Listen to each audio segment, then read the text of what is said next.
हरे कृष्ण कृष्ण कृष्ण हरे हरे, हरे राम राम राम हरे हरे। परम सौभाग्य है कि आज श्री श्री रामानंद रॉय का डिसअपीयरेंस डे। जब किसी वैष्णव का डिसअपीयरेंस डे होता है या अपीयरेंस डे होता है, जब हम उसकी महिमा का गान करते हैं, उसकी ग्लोरिफिकेशन करते हैं, तो उससे लाभ क्या होता है आप जानते हो? क्योंकि हमारे जीवन में साधना नहीं है, हमारे जीवन में कृष्ण के प्रति प्रेम नहीं है, हमारे जीवन में कृष्ण के प्रति आकर्षण नहीं है, तो उन वैष्णवों ने जो अपने जीवन में साधना की है, जो प्रेम उनके हृदय में भगवान के लिए, जब हम उनके विषय में गान करते हैं, उनका ग्लोरिफिकेशन करते हैं, तो उनकी भक्ति का, उनकी साधना का कुछ अंश हमें मिलता है।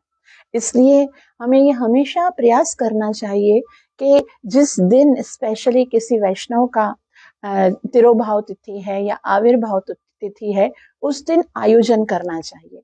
उस दिन उनके लिए उपवास रखना चाहिए 12 बजे तक, उनकी ग्लोरिफिकेशन करनी चाहिए, उन्होंने जो साधना की है उसके विषय में कहना चाहिए, सुनना चाहिए। इससे क्या होगा? हमारी भक्ति में उन्नति होगी। इसलिए श्रील प्रभुपाद जी ने ये नियम रखा है कि जिस दिन जिस वैष्णव का आविर्भाव या तिरोभाव तिथि है, उस दिन हमें उनके विषय में ही बोलना है और उनकी जो महिमा है उनका बखान करना है, ताकि हमारे हृदय में भी कुछ भौतिक आसक्ति समाप्त होकर भगवत चरणों के प्रति प्रीति उत्पन्न हो सके। तो आज हम राय रामानंद, जो साक्षात भगवान कृष्ण लीला में श्रीमती राधा रानी की प्रिय नित्य सखी विशाखा जी हैं, उनके विषय में श्रवण करेंगे। क्योंकि ये श्रीमती राधा रानी की अत्यंत ही निकट की सखी हैं। श्रीमती राधा रानी को जब भी कोई बात कहनी थी, कोई भी प्रॉब्लम होती थी, तो ललिता और विशाखा जी को ही कहती थी, और इतना उनके प्रति निकट का संबंध था। और वही विशाखा सखी जो है, वो यहाँ गौर लीला में रामानंद राय के स्वरूप में प्रकट हुई हैं। और जब उनका मिलन होता है तो फिर क्या होता है, वो आज पढ़ने का प्रयास करेंगे, और बहुत ही सुंदर वार्ता है, उसको पढ़ने का प्रयास करेंगे। इस आध्यात्मिक जगत में प्रवेश करने से पहले गुरु और गौरांग से कृपा की याचना करते हुए मंगलाचरण करेंगे, ताकि हम जो कुछ श्रवण करने वाले हैं उसका हमें पूरा पूरा लाभ प्राप्त हो सके, जो कि है कृष्ण प्रेम की प्राप्ति। ओम नमो भगवते चैतन्य चंद्राय, ओम नमो भगवते श्री चैतन्य चंद्राय, ओम नमो भगवते श्री चैतन्य चंद्राय। श्रूयतां श्रूयतां नित्यं, गीयतां गीयतां मुदा, चिन्त्यतां चिन्त्यतां भक्ता चैतन्य चरितामृतम्। कृष्णदास कविराज महाराज कहते हैं कि श्रूयताम श्रूयताम नित्यम, कि हमको क्या करना चाहिए? सुनना चाहिए, सुनना चाहिए। कब? नित्यम, कंटिन्यूअस सुनना चाहिए। और केवल सुनना ही नहीं, गीयताम गीयताम मुदा, और आनंद के साथ इस कथा को गान करना चाहिए। और चिंत्यताम, केवल सुनो और गाओ ही नहीं, कंटिन्यू उसके विषय में चिंत्यताम चिंत्यताम भक्ता, जो भक्त हैं वो कंटिन्यू उसी के विषय में चिंतन करते हैं। क्या? चैतन्य चरितामृतम, चैतन्य चरितामृत, चैतन्य महाप्रभु का जो चरित्र है वो अमृत की तरह है। अमृत का क्या गुण है? कि वो हमारे जीवन में आनंद और जीवन को, है ना, जीवन को शक्ति देने का संचार करता है। तो चैतन्य चरितामृत जो है, उसकी जो लीलाएं हैं, उसमें जो महाप्रभु ने अपने पार्षदों के साथ लीलाएं की हैं, उनको श्रवण करके अमृत का सा लाभ प्राप्त होता है। तो आज हम चैतन्य चरितामृत के मध्य लीला में, चैप्टर नंबर 8 में, जब चैतन्य महाप्रभु का रामानंद राय से मिलन हुआ था, और उसके बाद उनके बीच में मध्य में जो वार्तालाप हुआ था उसको श्रवण करेंगे। तो चैतन्य महाप्रभु जैसा कि हम सब जानते हैं वो कौन है? वो श्रीमती राधा रानी और भगवान श्री कृष्ण का मिलित स्वरूप है। और 24 साल में उन्होंने संन्यास ग्रहण किया। संन्यास ग्रहण करने के बाद वो जगन्नाथपुरी में चले गए और जगन्नाथपुरी में सर्वभौमा भट्टाचार्य आदि का उद्धार किया। और उसके बाद वे दक्षिण भारत की यात्रा के लिए गए। और जब वो दक्षिण भारत की यात्रा के लिए निकल रहे थे तब उनको सर्वभौमा भट्टाचार्य ने कहा था कि आप जब दक्षिण यात्रा करोगे तो गोदावरी नदी के तट पर आपको एक भक्त मिलेंगे और उनका नाम होगा राय रामानंद।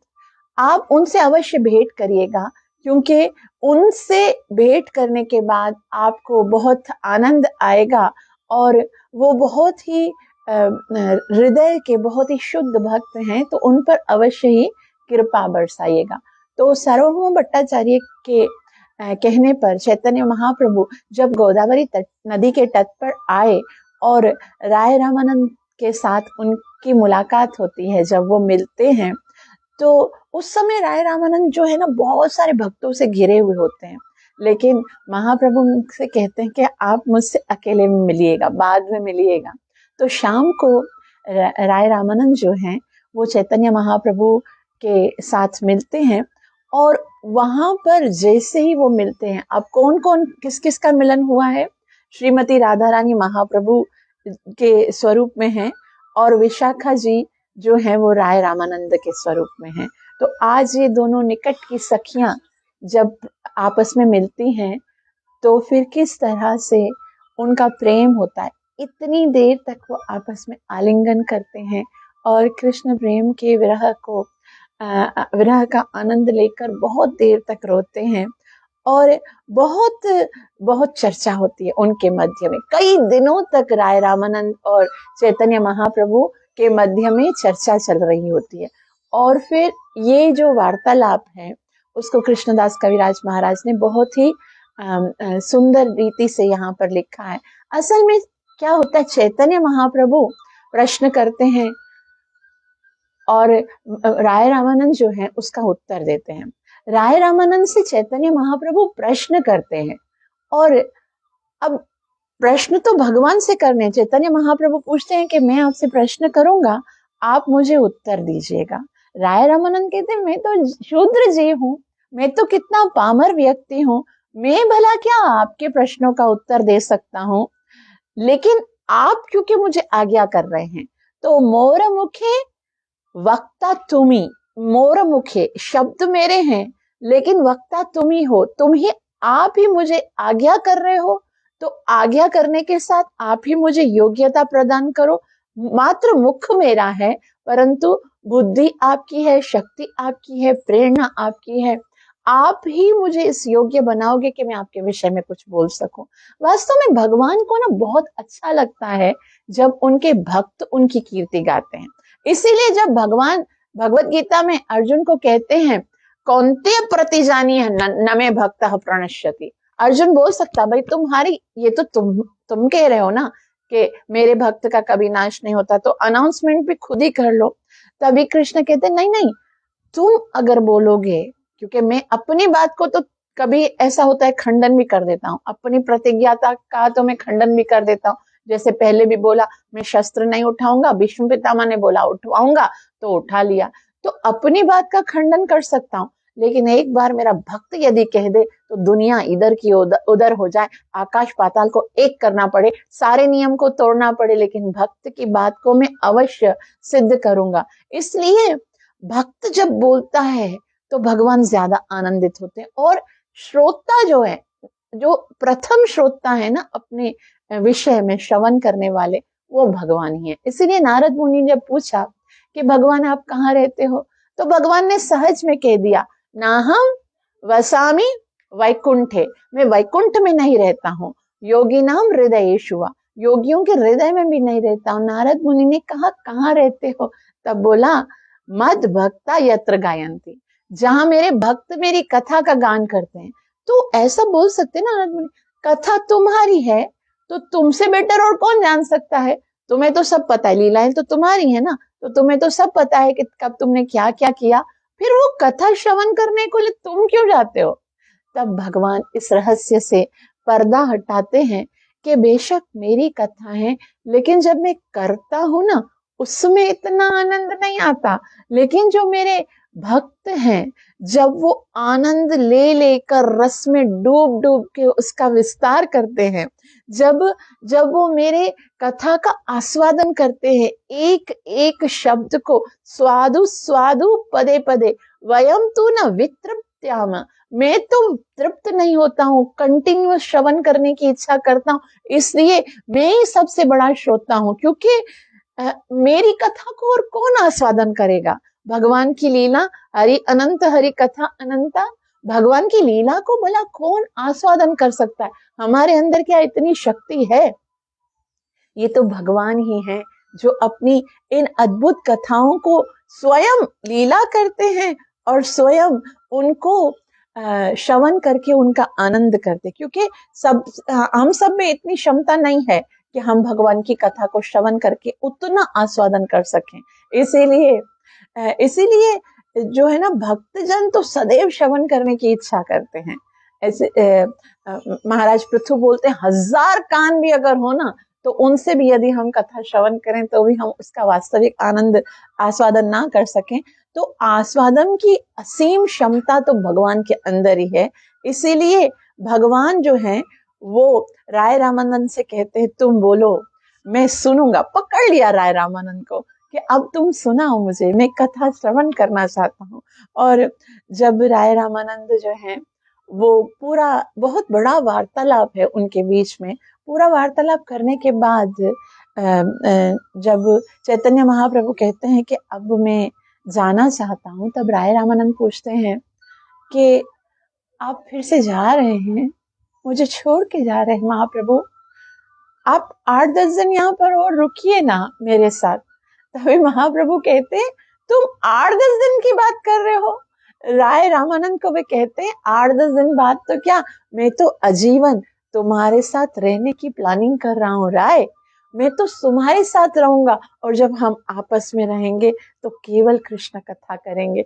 तो महाप्रभु को बहुत बहुत आनंद आता है अपनी ही कथाओं को श्रवण करके और उसी का आस्वादन। तो कुछ प्रश्न हैं यहाँ पर जो कि महाप्रभु ने राय रामानंद से पूछे हैं, और वास्तव में मनुष्य जीवन में ये वही प्रश्न है जो अति आवश्यक है।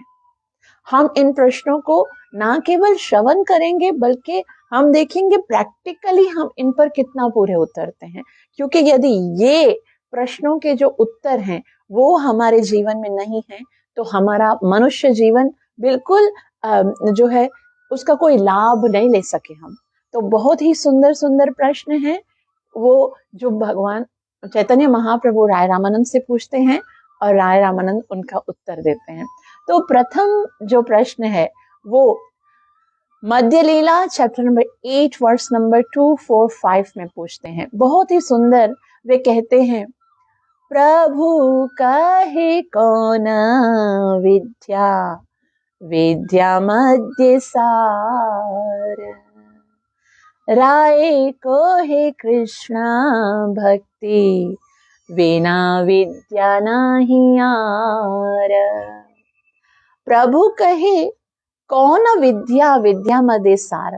कि संसार में बहुत सारे एजुकेशंस है, बहुत सारी, आज हम देखते हैं एजुकेशन डिपार्टमेंट में बहुत बहुत चीजें सीखने के लिए हैं, और हर कोई व्यक्ति जो है वो सीखता है, कुछ ना कुछ सीखता है, कुछ ना कुछ, कोई किसी फील्ड में जाता है, कोई किसी फील्ड में जाता है।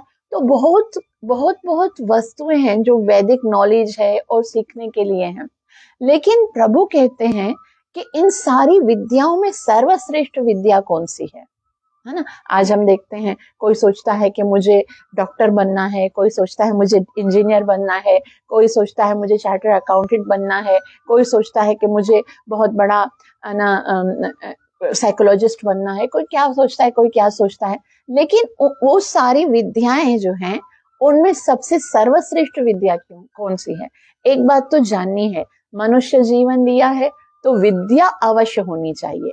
विद्या कौन सी जो है वो जो सर्वश्रेष्ठ है उसके लिए राय रामानंद कहते हैं, कृष्ण भक्ति वीना विद्या, कृष्ण भक्ति वीना विद्या नहीं यार।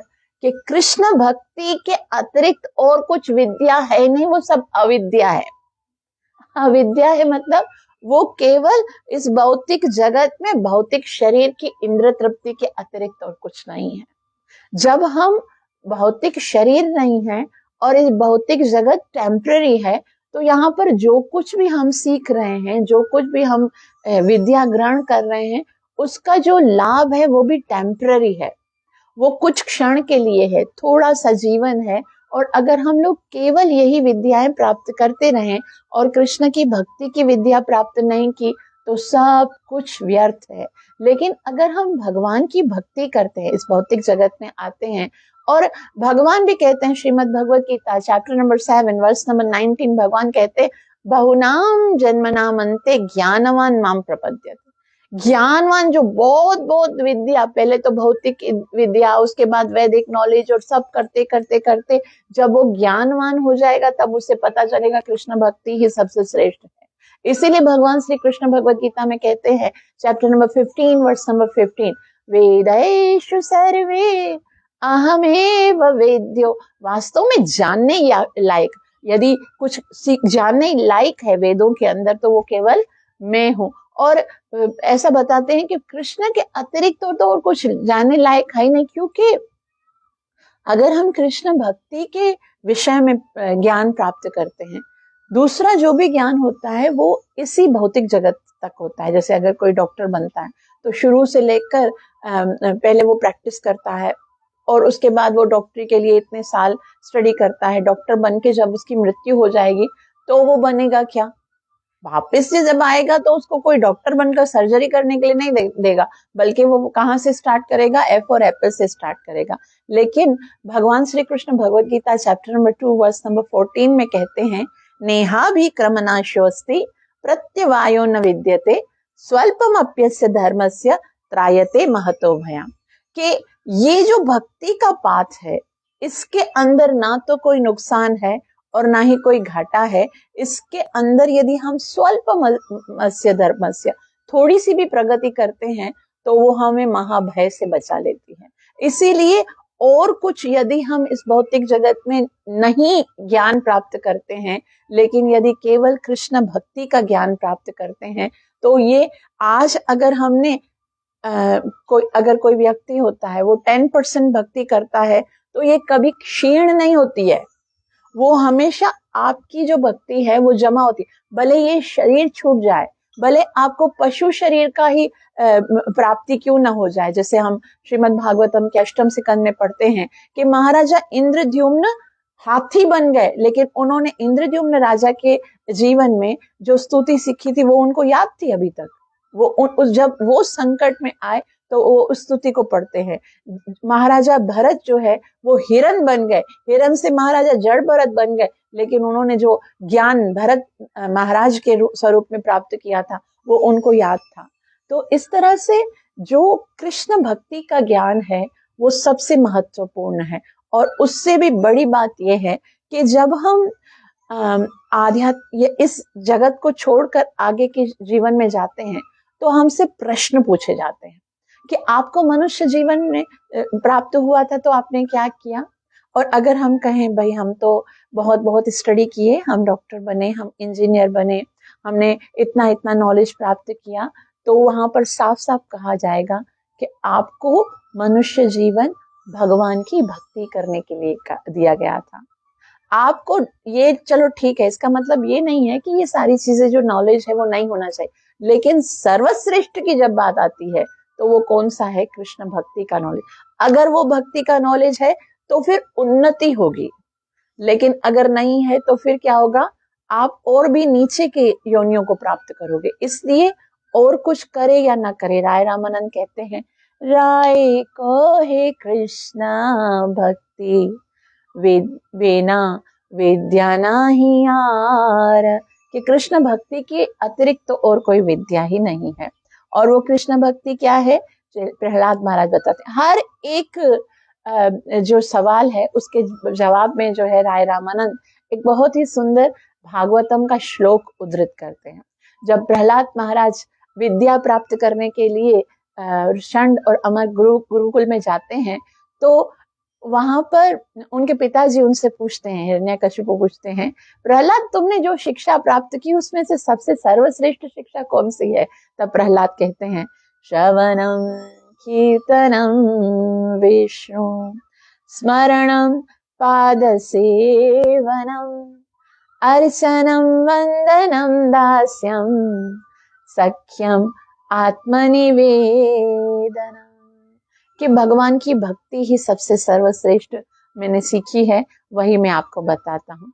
और उसके बाद दूसरा प्रश्न पूछते हैं चैतन्य महाप्रभु, कहते हैं, कीर्ति गण मध्य जीवेर कौन बड़ कीर्ति, कृष्ण भक्त बलिया यहाँ हाय ख्याति।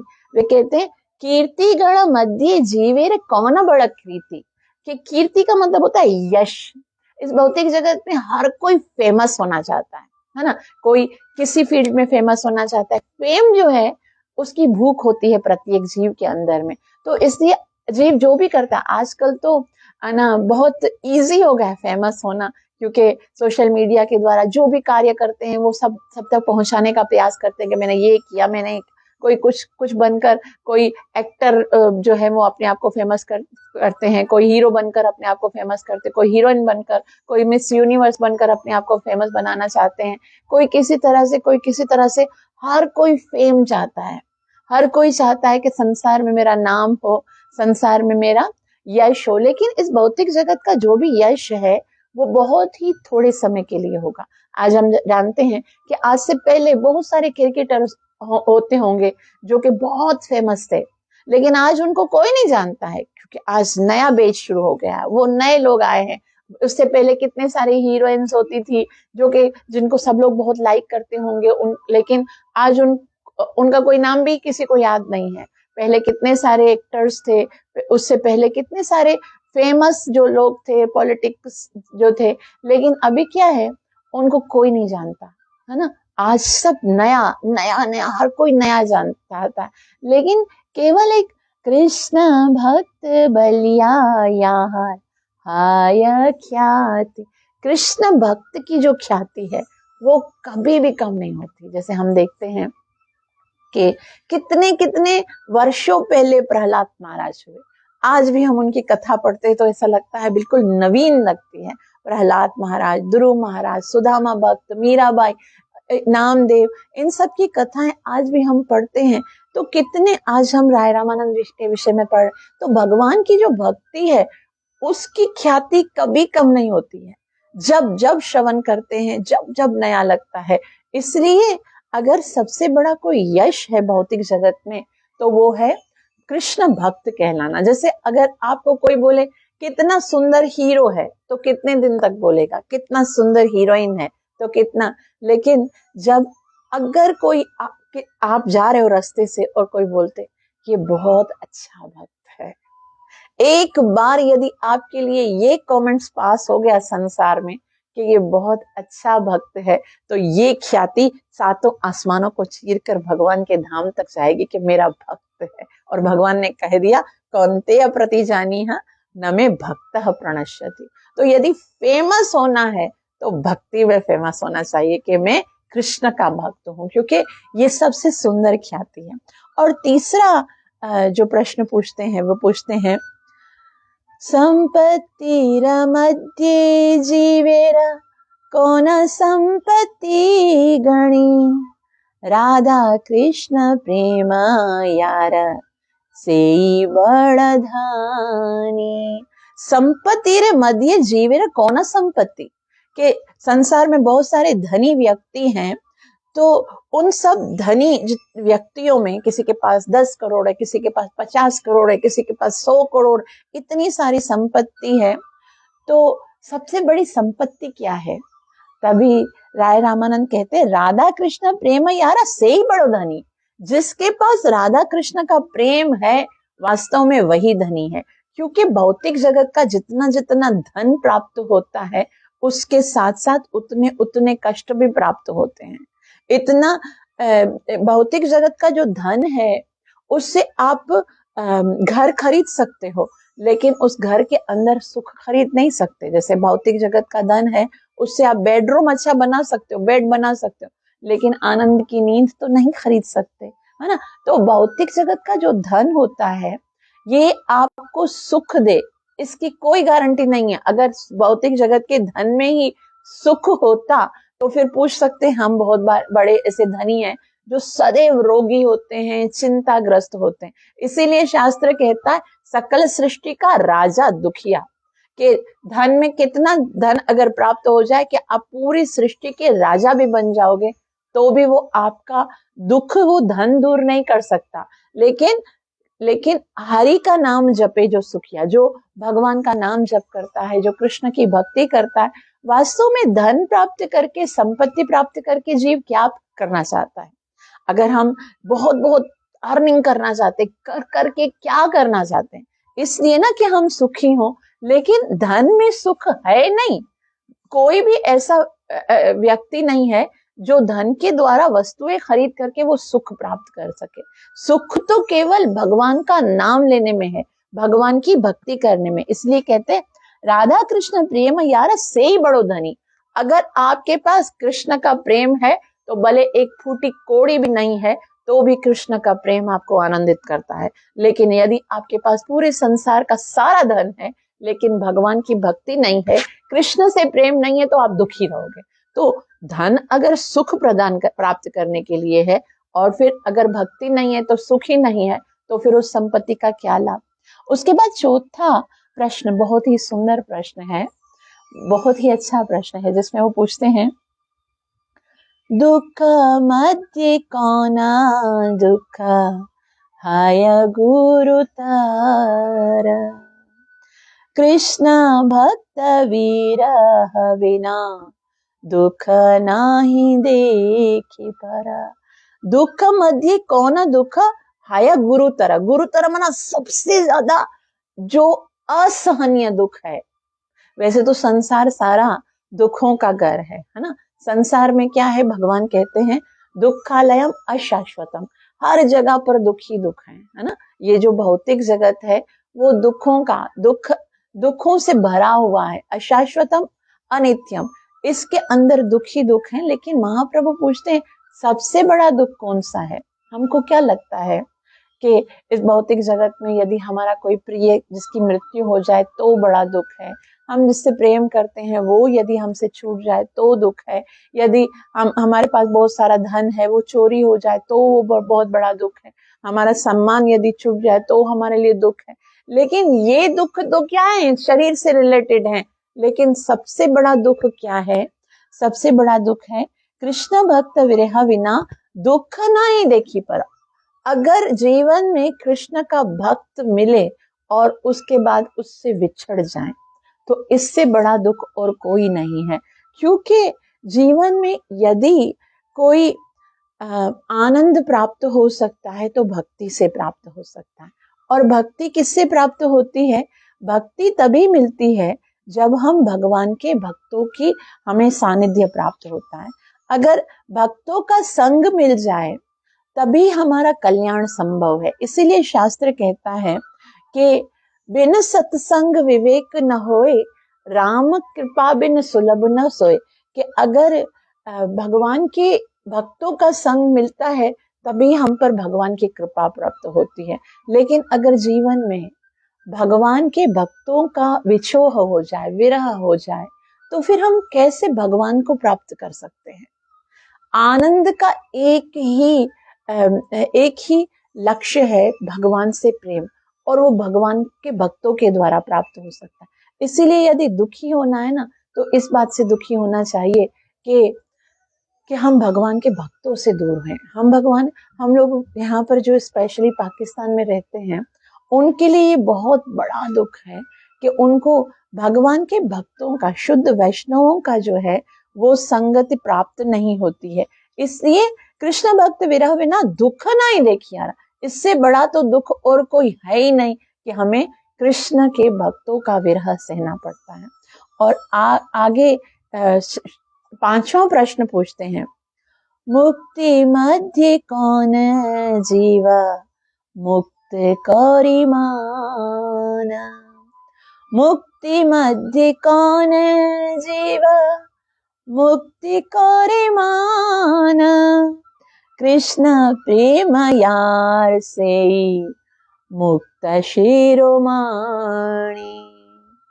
कृष्ण मुक्ति मध्य कौन जीवा मुक्ति करे मान, कि बहुत सारे जीव मुक्त होते हैं, उनमें से वास्तविक मुक्त किसको मानना चाहिए। अब देखते हैं इस भौतिक जगत में अलग अलग जीव जो हैं वो अलग अलग मुक्ति प्राप्त करने की चेष्टा करते हैं। शास्त्र भी बताता है कि 5 प्रकार की मुक्तियां होती हैं। कौन कौन सी होती हैं? सायुज्य, सालोक्य, सामीप्य, सारूप्य और साष्टी। सायुज्य मुक्ति क्या होती है? वो सबसे निम्नतर निष्कृष्ट मुक्ति होती है, यानी भगवान के अंदर मिल जाना। भगवान की जो ज्योति होती है उसके अंदर मिल के एक हो जाना। और ये इसके लिए तो भगवान श्री कृष्ण भगवत गीता के चैप्टर नंबर 12 में बताते हैं, क्लेशोधिक तरस्तेषां अव्यक्तासक्त चेतसाम् अव्यक्ता हि गतिर्दुःखम् देहवद्भिरवाप्यत। क्लेशोधिक तरस्तेषां, इसमें बहुत कठिन है जो अव्यक्ता सक्त चेतसा, निराकार की भक्ति जो करते हैं उसमें, और अव्यक्ता ही गतिर दुखम, उसको करने में भी दुख है और जो लाभ उसके बाद जो मुक्ति मिलेगी उसमें भी दुख है। तो गुरु महाराज ऐसे बताते हैं कि सायुज्य मुक्ति तो कैसे है, जैसे एक बालक अपनी माता से के गर्भ से जन्म लेता है और संसार के विविधताओं को देखकर परेशान हो जाता है और बोलता है, माता मुझे ना इस भौतिक जगत में कोई आनंद आ नहीं रहा है, मैं तो बहुत थक गया हूँ, यहाँ पर मैं रहना नहीं चाहता हूँ, मैं वापस से आपके गर्भ में जाना चाहता हूँ। तो क्या उससे माता पिता प्रसन्न होंगे? माता पिता तब प्रसन्न होंगे जब वो बच्चा, जो बालक कहेगा कि माता मैं आपकी सेवा करना चाहता हूँ। तो ये जो सालोक्य मुक्ति है, सायुज्य मुक्ति है, वो तो बहुत गृहणीय है। उसके बाद सालोक्य मुक्ति होती है कि भगवान के लोक में जाना। उसके बाद सामीप्य, भगवान के निकट रहना। सारूप्य, भगवान के जैसा ही स्वरूप प्राप्त करना। और सारिष्टि, अर्थात भगवान के जैसा ही ऐश्वर्य प्राप्त करना। तो ये सारी मुक्तियां हैं, लेकिन वास्तविक मुक्ति क्या है? मुक्ति का मतलब होता है कि समस्त जीवों से मुक्ति मिल जाए जीव को। तो ये भौतिक जगत जो है उसमें कष्ट ही कष्ट है, और वो कष्ट तब तक समाप्त नहीं होंगे जब तक कि हम अपनी वास्तविक स्थिति को प्राप्त नहीं करेंगे। वास्तविक स्थिति क्या है? जीवेर स्वरूप होए कृष्णेर नित्य दास। जब हम भगवान श्री कृष्ण के नित्य दास के स्वरूप में भगवान से प्रेम करते हैं, मुक्ति का मतलब ये है कि जीव अपनी रियल स्थिति में आए। तो मुक्ति हित्वा अन्यथा रूपे स्वरूपेण व्यवस्थिता, ये भगवान के जैसा रूप प्राप्त करना, भगवान के जैसा लोक प्राप्त करना, भगवान के जैसा जो भगवान के जैसा ऐश्वर्य प्राप्त करना, ये हमारा स्वरूप नहीं है। मुक्त स्वरूप क्या है? जीवेर स्वरूप होए कृष्ण नित्य दास। जब तक हम अपने स्वरूप को प्राप्त नहीं होते हैं तब तक हमें वास्तविक मुक्ति प्राप्त नहीं होती है। तो आत्मा का स्वभाव क्या है? आत्मा क्या चाहती है? हम सब भगवान के अंश है ना। भगवान कहते हैं ममैव अंश। और आत्मा अगर भगवान का अंश है तो भगवान से प्रेम करने के अतिरिक्त उसे कहीं आनंद प्राप्त नहीं होगा। इसलिए मुक्ति का मतलब होता है अपने आप को पहचाने और भगवान से प्रेम करें। जीव प्रेम के लिए तरस रहा है। प्रेम ना केवल जीव की अभिलाषा है, परंतु जीव का अधिकार है। और उस भौतिक जगत में उसके लिए कोई प्रेमी मिलने वाला नहीं है, क्योंकि जिससे वो प्यार करेगा या तो वो उसे छोड़ के चला जाएगा या तो वो मर जाएगा। तो फिर तो वो वापस से दुखों का ही सामना करना पड़ेगा। लेकिन वास्तविक प्रेम जीव आत्मा का यदि किसी से संभव है तो वो कृष्ण से है। तो वास्तविक मुक्ति क्या है? कृष्ण प्रेम यार सोई मुक्त शिरोमणि। तो मुक्त होने के लिए मरने की आवश्यकता नहीं है। राय रामानंद जी कहते हैं कि इस भौतिक जगत में ही यदि किसी को कृष्ण के साथ प्रेम हो जाता है तो समझो वही मुक्त शिरोमणि है। और आगे पूछते हैं, गान मध्य कौन गान जीवे रे निज धर्म, राधा कृष्ण प्रेम केली गई गीतेर मर्म। गाना मध्य कौन गाना। अभी जो है ना छठा प्रश्न पूछते हैं। हर कोई गाना गाना चाहता है, हर कोई चाहता है गीत गाऊं। तो महाप्रभु कहते हैं गाना मध्य कौन गाना जीवे रे निज धर्म। इच्छा सबकी है कि कुछ गाया जाए, तो निज धर्म क्या है, क्या ऐसा गाना है जो कि जरूरी है। गाना वो कौन सा गीत है जो कि गाना ही चाहिए। तब वे कहते हैं राधा कृष्ण प्रेम केली यही गीतेरा मर्म। वास्तव में ये भौतिक जगत के जो गाने हम गाते हैं, आज पहले जमाने में फिर भी अच्छे गाने होते थे ना। आजकल की मॉडर्न सोसाइटी में गाने कैसे हैं, जैसे गाना शुरू होता है ऐसा लगता है नरक में पहुंच गया, ब्राउन मुंडे है ना, क्या है मतलब, कुछ गाने का मतलब ही नहीं है। और उसके बाद ऐसा लग रहा होता है जैसे, पहले तो ऐसा लगता था धीमे धीमे म्यूजिक होते थे और उसमें स्वर होता था, तो लगता था कि भाई है ना मौसीकी रूह की गिजा, हम उर्दू में ऐसे बोलते थे कि आत्मा को आनंद प्रदान। लेकिन आजकल के जो सॉन्ग्स हैं वो ऐसा लगता है बस नरक में यही म्यूजिक चलता होगा और ये नरक का द्वार खोलते हैं। लेकिन एक ऐसा गाना है जो हम गाते हैं और उसके गाने से भगवान का जो द्वार है वो द्वार खुलने वाला है। और वो कौन सा गाना है जो चैतन्य महाप्रभु ने बताया, हरे कृष्ण कृष्ण कृष्ण हरे हरे, हरे राम राम राम हरे। बस एक गाना ही तो गाना है और उसमें भी कोई भी म्यूजिक लगा सकते हैं। किसी भी प्रकार का म्यूजिक लगा के किसी भी साउंड में आप यदि गाते हो तो यहाँ कहते हैं राधा कृष्ण प्रेम के लिए एक गीतेरा मर्म। ये केवल सॉन्ग ऐसा नहीं है कि ये गाना अच्छा है, बल्कि ये क्या है, ये जो है जीवेरा निज धर्म, ये हमारा वास्तविक जो धर्म है। अनुग्रहाय भक्तानां मानुषं देहमासितं भजते तादृशी क्रीडा या श्रुता तत्परो भवेत्। ये जो भगवान का नाम संकीर्तन है वो हमारे लिए जीवन का सबसे बड़ा सॉन्ग है जो कि हमें हर घड़ी गाना चाहिए। और उसके बाद सातवां प्रश्न पूछते हैं, बहुत ही सुंदर प्रश्न है। वे कहते हैं श्रेयो मध्ये कौन श्रेय जीवे रहाय सार, कृष्ण भक्त संग विना श्रेय नाही यार। श्रेय का मतलब होता है हमारे लिए कल्याणकारी क्या है। हर कोई व्यक्ति चाहता है कि मेरा कल्याण होना चाहिए, हर कोई चाहता है कि मेरा भला होना चाहिए, श्रेय होना चाहिए। तो हम महाप्रभु आज पूछते हैं कि जीव का श्रेय क्या है, जीव का कल्याण किसमें है। तो हम सब अपने अपने मन और बुद्धि से सोचते हैं कि मेरा कल्याण ये करने में है, मेरा श्रेय ये है, मेरा श्रेय ये है। और दूसरे भी बताते भाई मैं आपका वेल विशर हूँ, मैं आपका शुभ चिंतक हूँ, इसलिए ये आपको बता रहा हूँ। लेकिन आज भगवान भक्त के द्वारा बता रहे हैं कि वास्तविक श्रेय क्या है हमारे लिए। यहाँ पर कहते कृष्ण भक्त संग विना श्रेय नहीं आर। आपका यदि कल्याण संभव है तो सिर्फ इसी में संभव है कि आपको भगवान के भक्त की संगति मिल जाए। जीवन में यदि कोई भगवान का भक्त आ गया ना तो समझ लीजिए आज भगवान ने आपका कल्याण करने के लिए सोच लिया है।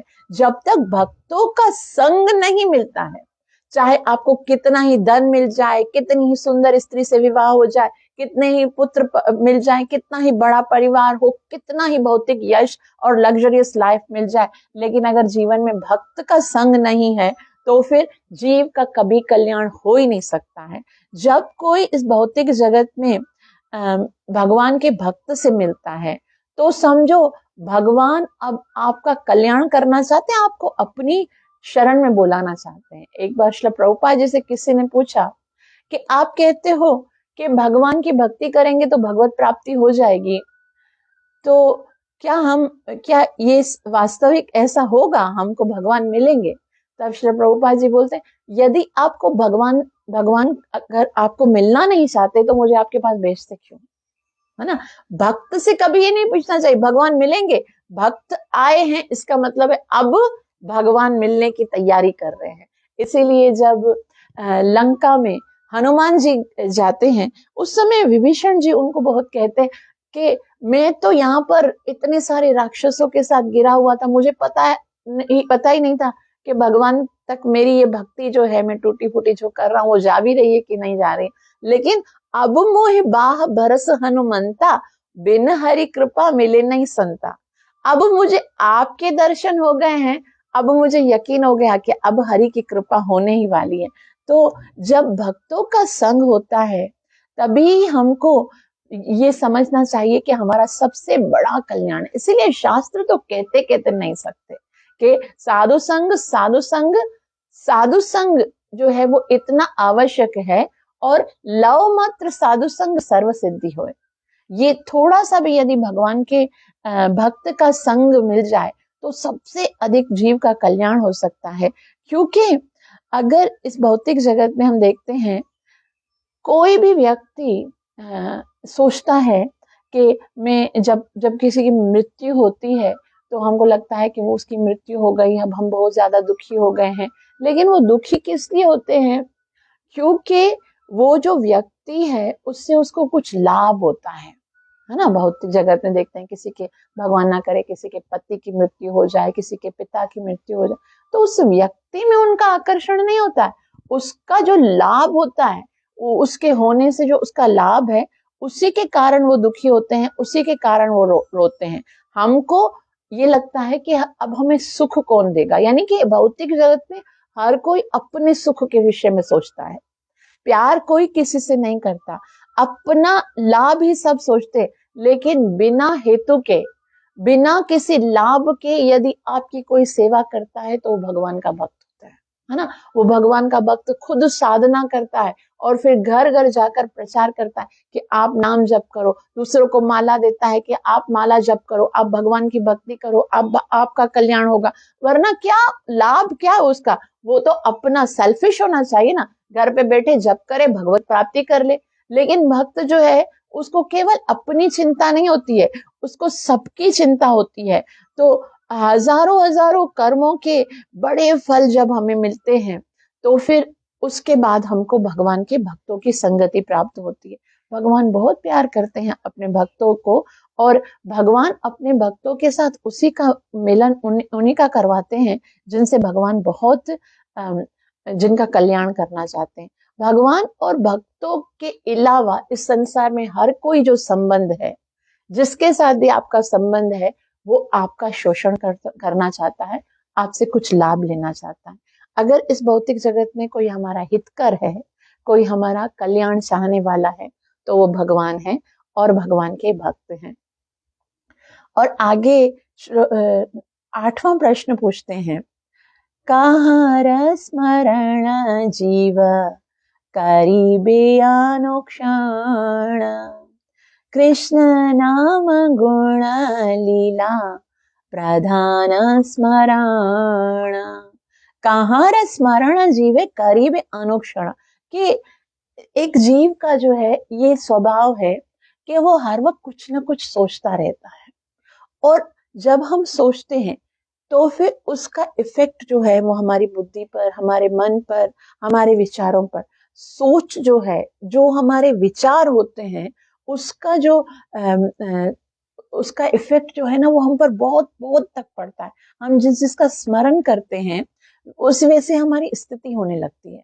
और इस भौतिक जगत में अगर हम किसी का भी स्मरण करते हैं तो क्योंकि भौतिक जगत में सब क्या है, दुखी हैं, दुखालयम है, तो इसी के कारण कभी कभी ऐसा होता है कि हमारे जीवन में कोई दुख नहीं होता है, लेकिन अगर हम किसी का स्मरण कर रहे होते हैं, वो दुखी है, इसी के कारण हमारे जीवन में हम भी दुखी महसूस करते हैं। हमको ऐसा लगता है कि पता नहीं क्यों आज मुझे कोई दुख नहीं है लेकिन फिर भी रोना आ रहा है, फिर भी दुख है, क्योंकि जिसको आप स्मरण कर रहे हो उसकी हालत दुखी है, तो उसका इफेक्ट हमारे मन बुद्धि पर पड़ रहा होता है। और संसार में कोई भी सुखी नहीं है। इसीलिए जब हमें जीवन में कभी दुख आता है, किसी की मृत्यु होती है या कोई भी दुखदायी घटना होती है, तो फिर हमें जो संत हैं, जो आचार्य हैं, वो शास्त्र हैं, वो क्या बताते हैं? वो कहते हैं क्या करो? भगवान को याद करो। क्या करो? भगवान को स्मरण करो। क्यों? क्योंकि भगवान क्या है? सच्चिद आनंद रूपा है। भगवान जो है वो हमेशा आनंदमय है। और जब हम भगवान के विषय में श्रवण करते हैं तो क्या होता है? हमारा जो दुख है वो कम होता है। ये हमारा सबका प्रैक्टिकल है।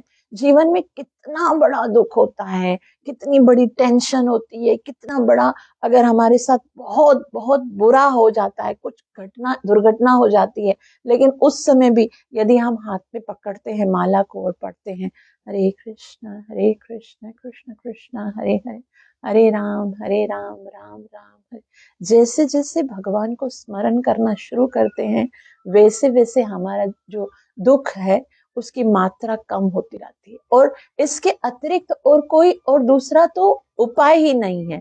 इसीलिए स्मरण करना। और दूसरी बात जो बहुत ज्यादा खतरनाक है कि जिस जिसको हम स्मरण करेंगे उसी उसी का विचार मन में आएगा और किसी न किसी क्षण में हमारी मृत्यु होने वाली है। भगवान Shri Krishna Bhagavad Gita chapter number 8 verse number 5 में कहते हैं यम यम वापि स्मरण भावम त्यजत्यन्ते कलेवरम तम तमय वैति कौन्ते सदा तद्भाव भाविता।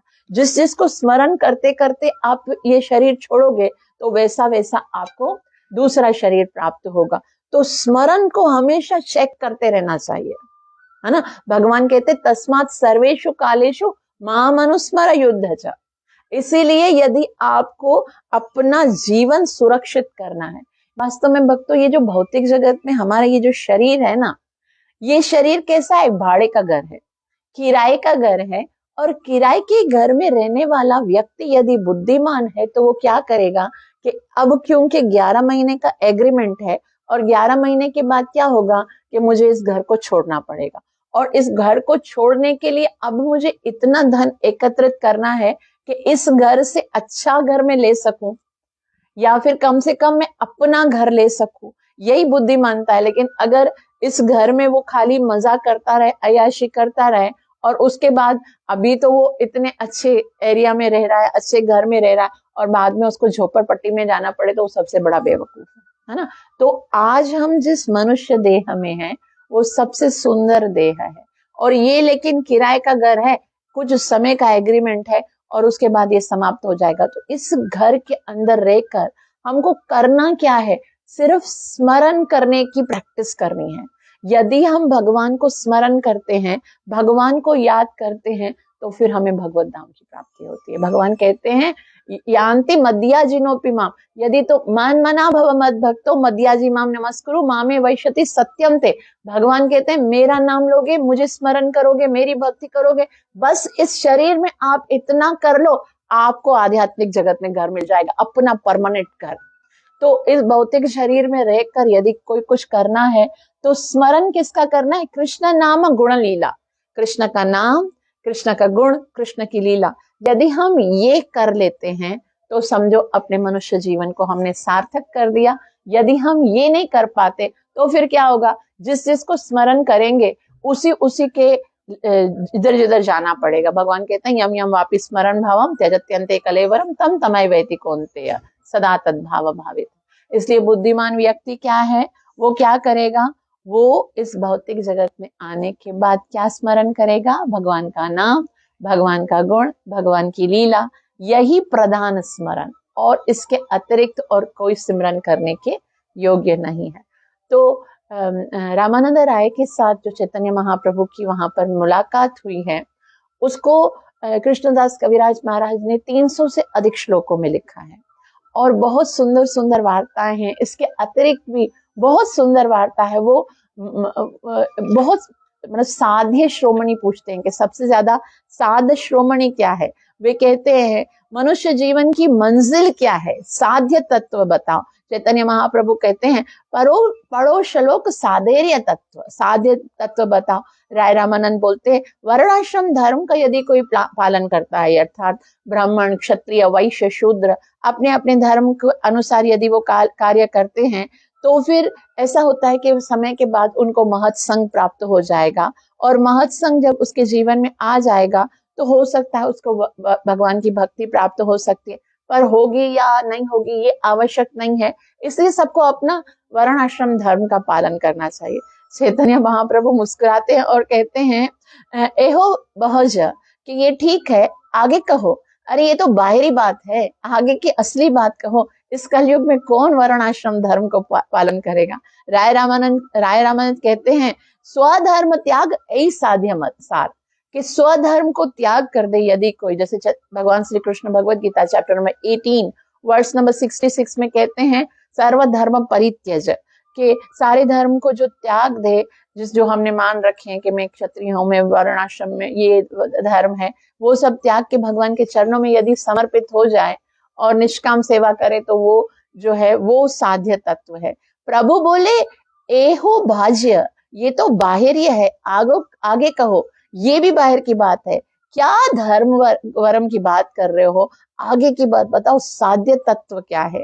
राय कहे ज्ञान मिश्र भक्ति साध्य सार प्रभु, हे प्रभु ज्ञान मिश्र जो भक्ति है वो साध्य है, यानी भक्ति करे साथ में ज्ञान भी हो कि जीव और भगवान जो है वो अभिन्न है, निर्विशेष स्वरूप का ध्यान करे और इस तरह से सायुज्य मुक्ति प्राप्त करे। अभी प्रभु कहे ए बाजी आगे कहो, ये तो बाहर की बात है, आगे की जो सीक्रेट्स है वो बताओ। प्रभु कहे ए बाजी आगे कहो। तभी राय रामानंद कहते हैं ज्ञान मिश्र भक्ति अगर नहीं, राय कहे ज्ञान शून्य भक्ति ए साध्य सार। ज्ञान शून्य यानी जो ज्ञान जिसके अंदर नहीं हो, बस भक्ति है, भगवान के विषय में प्रेम करना, भगवान को मानना, मन कर्म वचन से भगवान की सेवा करना, ये वास्तव में साध्य है। प्रभु कहे एहा होया, प्रभु कहे हाँ ये अच्छा है, स्वीकार कर लिया प्रभु ने, हाँ ये कुछ बात बनी। लेकिन राय रामानंद कहते आगे कहो। राय कहे प्रेम भक्ति सर्वसाध्य सार, कि भक्ति में भी जो प्रेम भक्ति है, हम जैसे बोलते हैं ना कृष्ण प्रेम की प्राप्ति, तो राय कहे प्रेम भक्ति है सर्वसाध्य सार, सारे साध्यों में प्रेम भक्ति जो है वो सबसे ज्यादा सार है कि भगवान से प्रेम किया जाए। प्रभु को एहो होए, प्रभु ने कहा, महाप्रभु ने, ये तो ठीक है, हाँ ये ठीक है, आगे कहो। और अभी हमको तो ये लगता है कि भाई प्रेम भक्ति से बढ़कर और क्या होगा, कृष्ण से प्रेम हो जाए बस इतना ही बहुत है। महाप्रभु कहते हैं नहीं नहीं नहीं, यहाँ तक खत्म नहीं होता है, यहाँ से तो स्टार्ट होता है जब हम कृष्ण से प्रेम करना चाहते हैं। प्रेम क्या है, प्रेम तो हमारा स्वरूप है। तो फिर इसमें कैसा प्रेम, प्रेम की जो श्रेणियां हैं उसके विषय में बताओ। राय को है दास्य प्रेम सर्वसाध्य सार। फिर राय रामानंद कहते हैं अच्छा प्रेम में भी क्या है।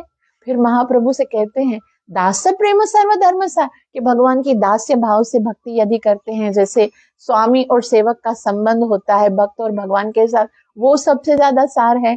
तभी प्रभु कहे एह होए आगे कहो, और ये तो ठीक है मगर इससे भी आगे है, इससे आगे कहो, इसके आगे बताओ। राय कहे सख्य प्रेम सर्वसाध्य सार। फिर राय रामानंद कहते हैं कि क्योंकि दास्य भक्त में शांत भाव होता है, और शांत भाव में क्या होता है, जो सख्या जो होते हैं वो निसंकोच होते हैं, कुछ भी बात कर लेते हैं, कुछ भी है ना उनके साथ क्रीड़ा कर सकते हैं, तो वो दास भाव में नहीं होता। जैसे अभी हनुमान जी हैं, वो भगवान के दास हैं, उनको ऐसे तो नहीं बोलेंगे चलो चलो हम गेम खेलते हैं, मैं भागता हूँ तो मुझको पकड़ो, है ना, वो हमेशा साध ऐसे दास भाव में करेंगे। तो दास्य भाव में संबंध है, सेवा है, लेकिन निसंकोच प्रेम नहीं है। तो आगे कहते हैं सख्य प्रेम सर्वसाध्य सार, जो सख्य प्रेम है वो सबसे साध्य है। प्रभु को एहो उत्तम आगे कहो आर, ये तो उत्तम बात बताई है, ठीक है, लेकिन उससे आगे बताओ राय रामानंद। राय को वात्सल्य प्रेम सर्वसाध्य सार।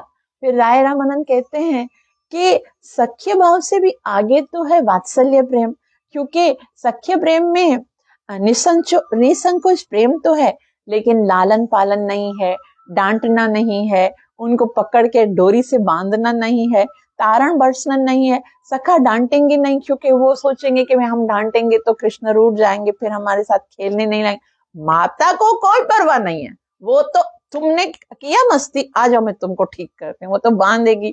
वात्सल्य प्रेम और भी उससे बढ़ है। तो प्रभु बोले हे उत्तम, आगे कोई और, ये तो ठीक है, उसके आगे बताओ। राय कहे कांत भाव प्रेम साध्य सार।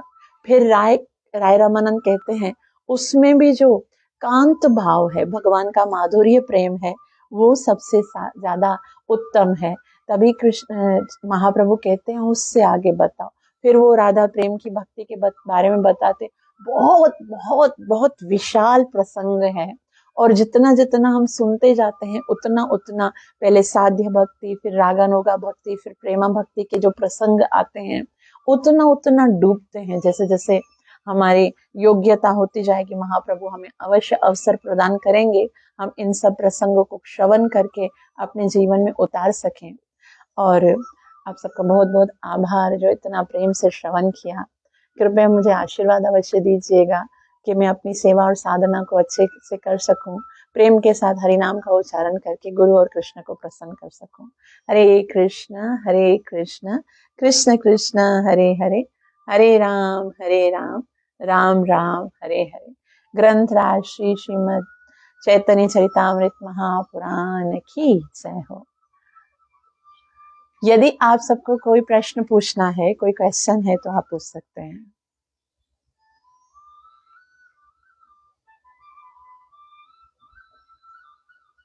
किसी को कोई क्वेश्चन पूछना है? नहीं।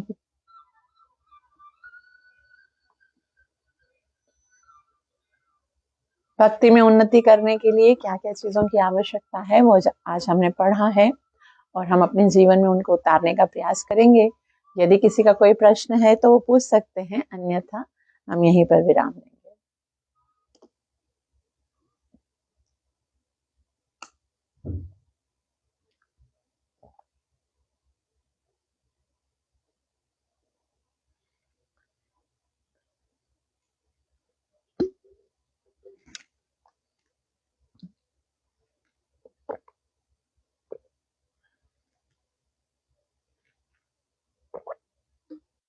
हरे कृष्ण माता जी, एक प्रश्न है कि कृष्ण प्रेम ज़्यादा हो रहा है या कृष्ण प्रेम बढ़ रहा है, इसका हम पतित जीवों को कैसे पता चलेगा?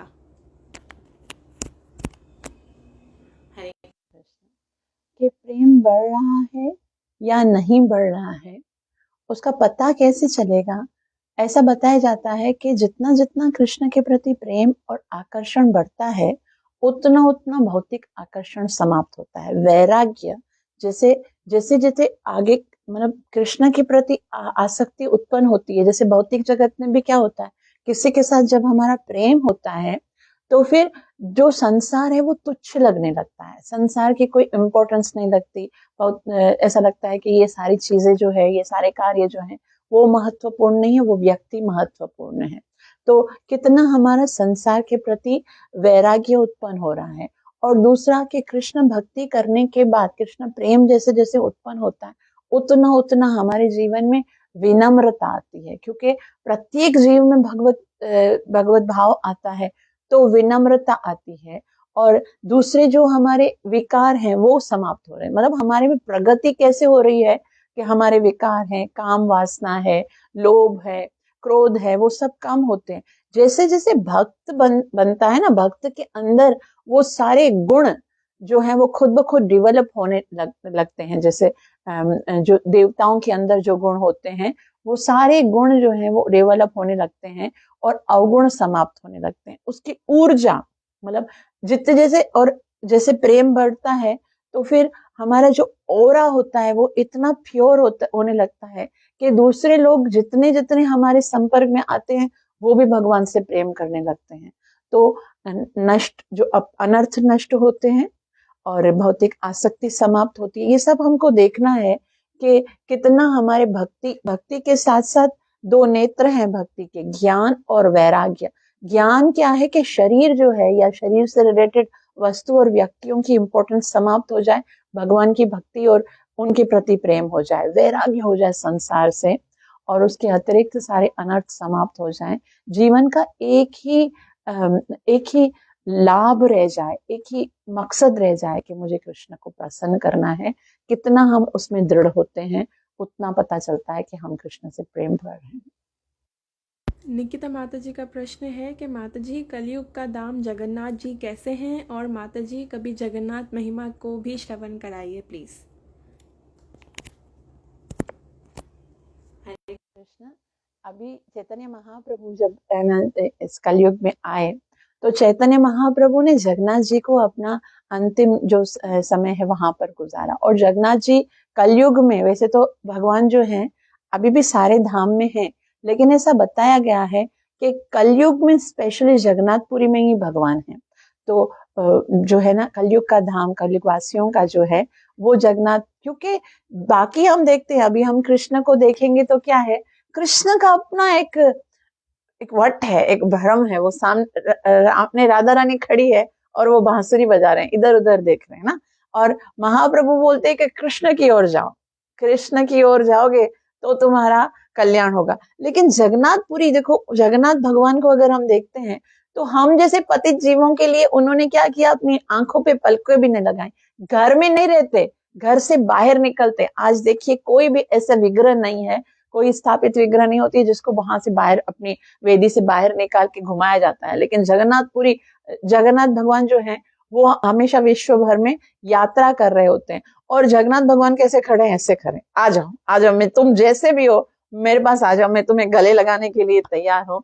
तो हम जैसे पतितों का उद्धार यदि कहीं संभव है तो जगन्नाथ जी के चरणों में संभव है। तो अवश्य कभी अवसर मिलेगा तो जगन्नाथ भगवान की महिमा को भी हम यहाँ अवश्य शेयर करेंगे। Any other question?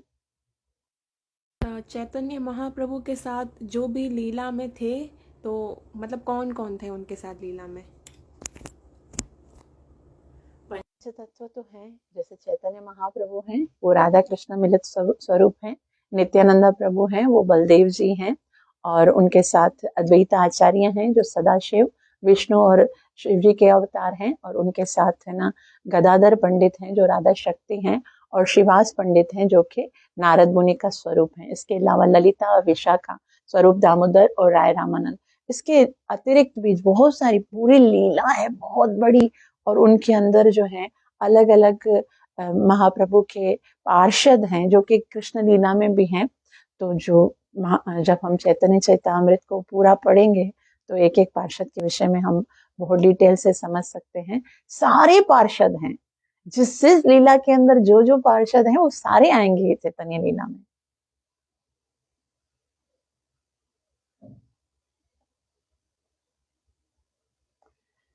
और किसी का कोई प्रश्न है आज के लेक्चर के उसमें?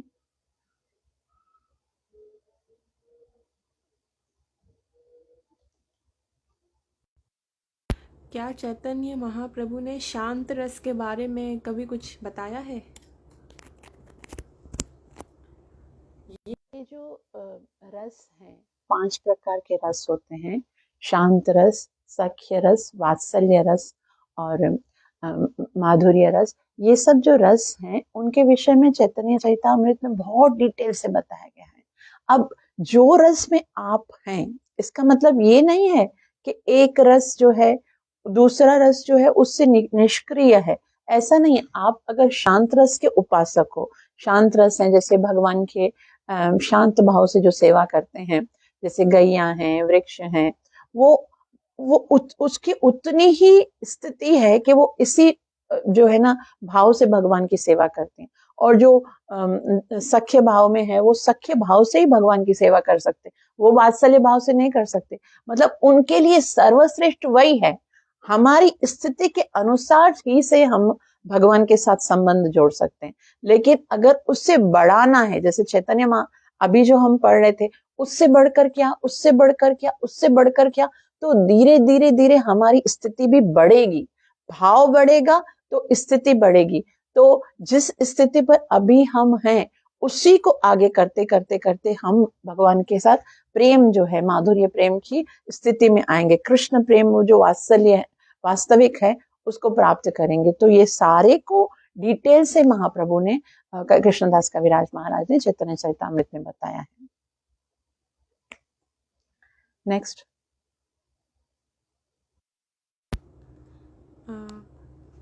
चैतन्य महाप्रभु जो हैं वो उन्होंने है ना कौन सी लीला की थी राय रामानंद के साथ? राय रामानंद के साथ लीलाएं तो और महाराज हरिदास ने महाप्रभु के साथ कौन सी लीला की थी अंत में जब हरिदास महाराज ने ये शरीर छोड़ा था? दैविश प्रभु ने पूछा है ये प्रश्न। जब उन्होंने ये शरीर छोड़ा था तो महाप्रभु उनको लेके गए थे अपने हाथों में उठाकर, और फिर संकीर्तन किया गया था। और फिर महाप्रभु ने संकीर्तन करने के बाद जो है वो सबको बताया था कि ये मतलब ये मेरे परम भक्त हैं, और फिर प्रत्येक जीव को ये बताया था कि किस तरह से हरिदास ठाकुर जो हैं उनसे महाप्रभु प्रेम करते थे। स्वयं उन्होंने, भगवान ने उनको अंतिम समय में जो है उनका अंतिम क्रिया किया था। कृष्णा, मुझे नहीं आ रहे सवाल, भक्तों को सभी।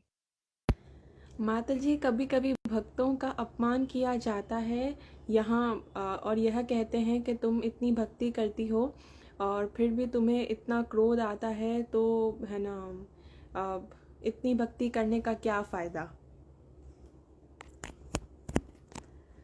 अगर हम भक्ति नहीं करेंगे ना तो भी अपमान होगा ही होगा। एटलीस्ट ये तो है कि भक्त तो बन गए ना, भगवान के भक्त बनने गए हैं, तो धीरे धीरे हमारे विकार हैं वो भी समाप्त हो जाएंगे। लेकिन भक्त बनने के बाद हमारी ये रिस्पॉन्सिबिलिटी होती है, क्योंकि जब हम भक्त बनते हैं ना तो खाली नाम हमारा नहीं होता है, पूरी संप्रदाय का नाम होता है। कैसे बोलते हैं, हरे कृष्णा वाले भी देखो ऐसे हैं, हरे कृष्णा वाले भी क्रोध करते हैं, वो भी द्वेष करते हैं। तो हमको भक्त बनने के बाद अपने अंदर गुणों को जैसे जैसे भक्ति में आगे बढ़ते हैं तो हमको ये सारी चीजें सहन करनी है। क्रोध नहीं आना चाहिए, हमको ऐसा आचरण नहीं करना चाहिए कि हमारा नाम जो है वो ऐसा हो। तो कोशिश करनी चाहिए कि अपने अंदर गुण जो है वो हम गुणों को बढ़ाएं। और वो कैसे होगा? ये भक्ति से ही होगा। कैसे होगा? जितना जितना हमारा नाम जब अच्छा होगा, नाम जब अच्छा होगा, खुद ब खुद हमारे अंदर से ये जो अपराध है वो समाप्त होते जाएंगे। इसीलिए अवगुणों को समाप्त करने से बेहतर है अपनी भक्ति को ज्यादा दृढ़ कर दिया जाए। और जैसे जैसे दृढ़ता भक्ति में आ जाएगी तो ऐसा कहा जाता है, यस्यास्ति भक्ति भगवत्य किंचना सर्वै गुणस्तत्र समासते सुरा। तो जो भक्ति में दृढ़ होता जाता है उसके अंदर गुण खुद ब खुद आते हैं। तो अगर हमारा नाम भक्तों में वैसे ही आ गया, भले हम अच्छे भक्त नहीं हैं लेकिन अब तो फेमस हो गए कि ये भगत हैं, तो फिर क्या करें? और कुछ ना करें, अपनी भक्ति को ही अच्छा करने का प्रयास करें। भक्ति को अच्छा करना मतलब एटलीस्ट 16 माला अच्छे से करें, और कोई साधना नहीं होती है तो एटलीस्ट 4 नियम का पालन और 16 माला जप। यदि ये अच्छे से हो जाएंगी तो सर्वैर गुणस्तत्र समासते सुरा। और अगर भक्ति नहीं है तो फिर तो वैसे ही अवगुणों में जाएंगे ही जाएंगे, फिर तो संसार निंदा करेगा ही करेगा। तो कम से कम भगवान के निकट तो अच्छे होकर जाए। तो फिर हम क्या करें? अभी कम से कम अपनी भक्ति को अच्छा करने का प्रयास करें, हमारे अंदर से अवगुण स्वतः समाप्त हो जाएंगे। जितना श्रवण होगा उतने उतने अनर्थ साफ होंगे, है ना। भगवान कहते हैं कि जैसे जैसे हम श्रवण करते हैं, हृदयंतस्थो ह्यभद्राणि विदुनोति सुहृतसाम, हृदय के अंदर जो अभद्र हैं, काम क्रोध, ये सब समाप्त हो जाएंगे। ज्यादा से ज्यादा श्रवण करें, नाम जप करें, और फिर वो क्या कहते हैं उससे ज्यादा बेटर है कि हम क्या कर रहे हैं, अपने आप को देखना चाहिए। तो हम अपने आचरण को सुधारने का प्रयास करें, भक्ति को इंक्रीज करके। धन्यवाद। आप सबका बहुत बहुत आभार जो इतना प्रेम से श्रवण किया। कृपया मेरे लिए प्रार्थना करना मत भूलिएगा ताकि मैं अपनी सेवा और साधना को अच्छे से कर सकूं। हरे कृष्ण कृष्ण कृष्ण हरे हरे, हरे राम राम राम हरे हरे। ग्रंथराज श्रीमद् चैतन्य महाअमृत की जय।